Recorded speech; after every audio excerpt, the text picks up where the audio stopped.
কাছে আহস। জামু আমি পাশে বসে কারণ আমার দরকার আছে। আমার জুতা ছিঁড়ে গেছে, কয়দিন গেলাম তোমার কাছে। 2 বছর ওই জুতা কিনছি, এখন তোরই অন্যায় আছে। তোর কাছে কে এত ছিঁড়ে জুতা কিনেস মাসে মাসে? 30 টাকার জুতা কিনা কয়দিন বিন্দু মামি। উগুন জুতা আর নেমু না, এবার নেমু দামি। 200 টাকার জুতা রে কস 30 টাকার জুতা। তাড়াতাড়ি বাইতে যা, নইলে খাবি গুতে। কথা কথায় তুমি খালি গুতা দিবার জানো।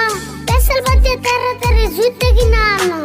কয় নাম্বার জুতা নিবি আমার দে কয়া, আমি কিনা আনুনি তুই বাইতে থাকগা বইয়া। 6 নাম্বার জুতা কিনবা দোকানে রে কয়া, আবার খালি হাতে আইবা না, জুতা আইবা নয়া।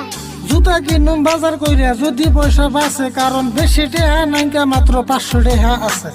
আমি কিছু কিনবার ছেলে তোমার বাজে অভাব। জীবন ভরে দেখে এলাম তোমার কিপটে স্বভাব।